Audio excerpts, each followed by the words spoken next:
el REVOE se ha convertido en un trámite engorroso que tienen que sufrir las instituciones.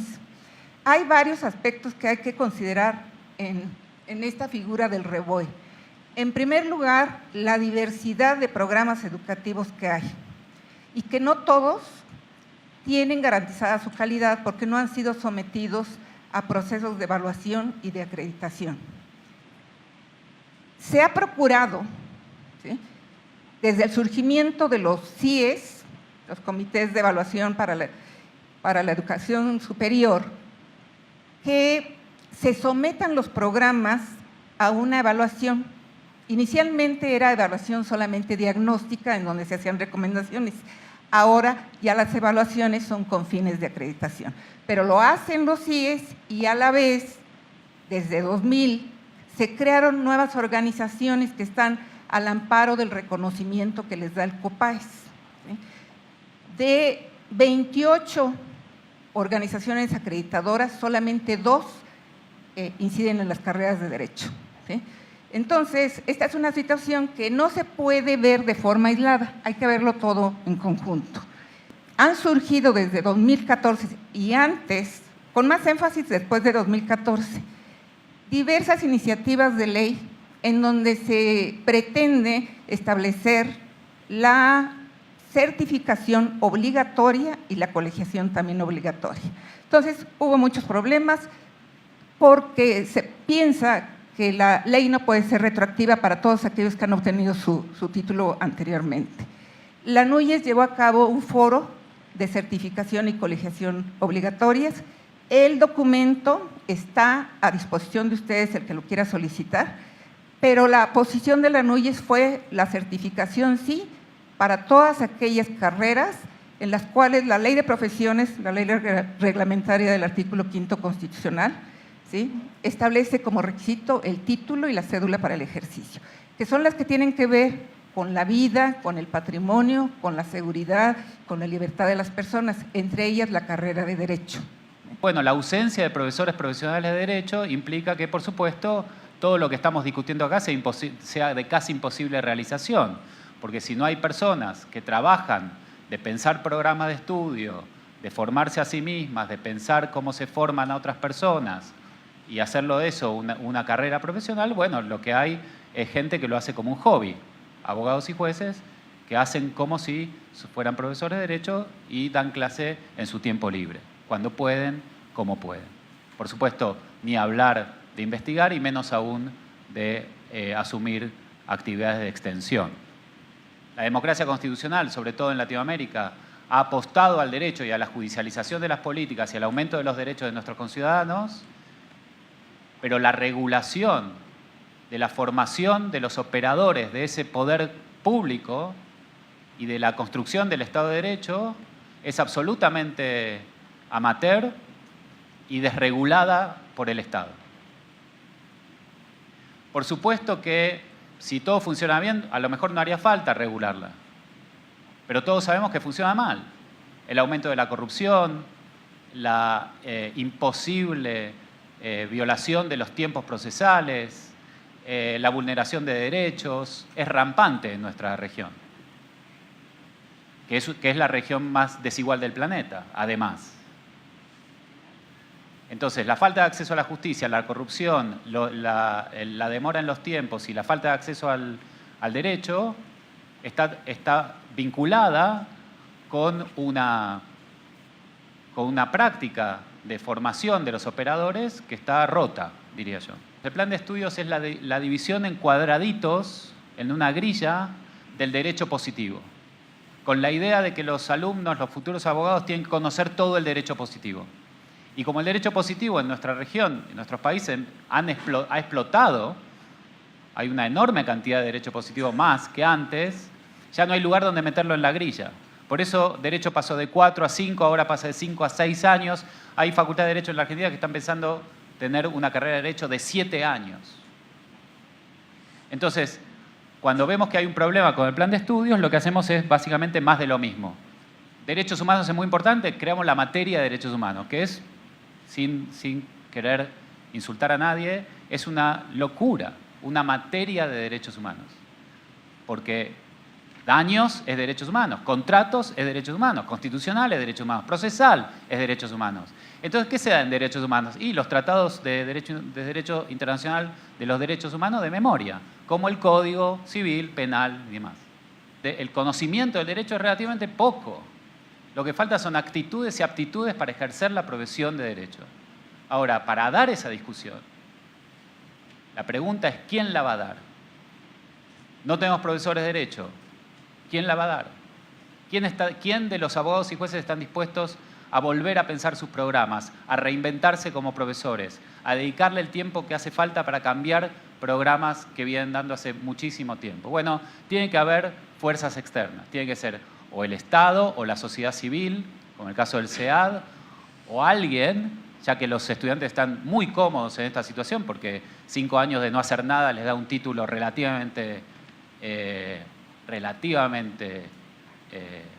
valorado en nuestras sociedades todavía.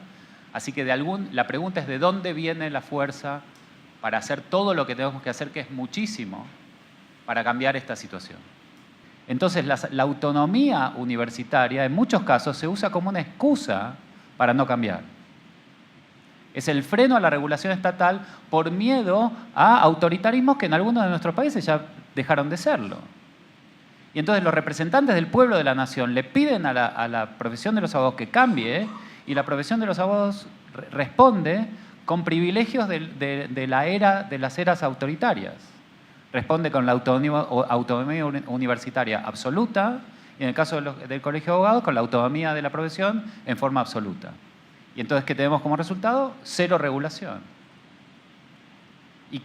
Y los que sufren esto, que son los clientes y el Estado de Derecho y el resto de la ciudadanía, son convidados de piedra, no están en ningún lado, no pueden acceder a nada. El formalismo es una manera de poner en práctica cuestiones vinculadas con la justificación de la democracia, con el rol de los abogados, con el rol de los jueces, y me parece que tenemos que empezar a discutir estas cuestiones. Que la legislación disemina las facultades, le llama concurrentes la ley, para otorgar el REBOE, porque tanto lo puede dar la SEP como la pueden dar los estados. Entonces, a veces no se da en un estado, pues se van al otro, ¿no? ¿Sí? Y así, no hay una regulación precisa para el REBOE. Y luego el REBOE, pues tiene que ver con si los profesores tienen la preparación para dar clases en ese nivel. Pero se centra mucho en las condiciones físicas de los planteles en donde se da la carrera de Derecho. O sea, que si la iluminación, que si hay condiciones higiénicas, que si hay condiciones de seguridad, de accesibilidad. O sea, se centra en eso, pero no van a los planes y programas. A muchas particulares les interesa la obtención de una ganancia. Entonces, ofrecen la carrera de Derecho mientras las públicas están limitadas. No pueden recibir más. ¿Sí? Ellas mismas lo limitan a través, en donde funcionan, de las COEPES. ¿Sí? Entonces, están limitadas para admitir estudiantes de Derecho y entonces, con la facilidad del REBOE y con la proliferación de escuelas de Derecho particulares, no hay una garantía de que son programas de calidad, ¿no? Ni de cómo salen los egresados. Y esos son los que están siendo ahora reclamados porque vienen con deficiencias. Si uno quiere aprender a jugar al tenis, no contrata a Federer. Federer no sabe dar clase de tenis, se olvidó de cómo era dar clase de tenis a una persona que no conoce cómo tomar la raqueta, cómo pegar un drive, cómo pegar un revés, no sabe, se olvidó. Es el mejor jugador del planeta, pero no sabe. Yo lo que quiero es contratar al profesor de Federer. ¿Qué pasa si Federer entrara en una clase de tenis? Bueno, seguramente empezaría a pelotear con uno.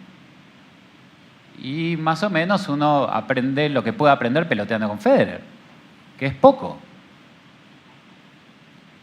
Y entonces se da esto en las aulas de Derecho. Entran los grandes, no hablo de los malos, porque los malos ya ni hablar, pero los buenos y las buenas profesionales de Derecho Y cuando pasan el dintel de la puerta del aula, se olvidaron que practican el derecho. Dan el código de memoria. Y toman examen a libro cerrado de conocimientos memorísticos del derecho, en términos generales. No hicieron el trabajo impresionante y ímprobo que significaría tomar su práctica, entenderla como una de las formas de practicar derecho de todos los profesionales del derecho, estudiar si lo que él hace o ella hace es lo que hacen todos, después discutirse lo que deberían hacer todos, después traducirlos a materiales de enseñanza, después traducirlos a un programa de enseñanza y después traducirlo a una evaluación para saber cómo se evalúa si las personas aprendieron lo que él quiso o ella quiso transmitir. No lo van a hacer. Federer no tiene tiempo para hacer eso. Las grandes juezas de derecho latinoamericanos no tienen tiempo para hacer eso. Ahora, necesitamos profesores y profesoras de derecho, que es muy difícil de enseñar. No es muy difícil la materia, pero es muy difícil de enseñar, porque no solamente tenemos que enseñar conocimientos, tenemos que enseñar actitudes, un ethos de la profesión. Tenemos que enseñar aptitudes, destrezas de la profesión. Y es muy difícil de enseñar. Es decir, no podemos enseñarle a 200 tipos y tipas en un aula como si entrevista a un cliente. No se puede. Solo se puede hacer con 20, 25 chicas y chicos. Y aún así es complicado. Entonces, volviendo a esta cuestión, por supuesto que hay grandes ejemplos en Latinoamérica. Yo creo que las clínicas jurídicas de interés público fueron grandes ejemplos, son grandes ejemplos. Creo que se han hecho cosas sensacionales en términos de procesal penal por el esfuerzo de muchos países de cambiar el procedimiento penal. Se ha hecho, ingentes esfuerzos en muchas áreas. Pero insisto, nos tenemos que tomar seriamente nuestra profesión. La profesión del profesor de Derecho. Y tomarla seriamente quiere decir, es una profesión, full time. Full time. Cuando no estamos pensando en el próximo programa, estamos pensando en la evaluación. Cuando estamos pensando en la evaluación, estamos pensando en qué publicar. Cuando no estamos pensando en qué publicar, estamos pensando en cómo actualizarnos. Cuando estamos pensando en cómo actualizarnos, estamos mirando qué están haciendo, leyendo sentencias. Tenemos que leer el diario todos los días. Es muy intenso.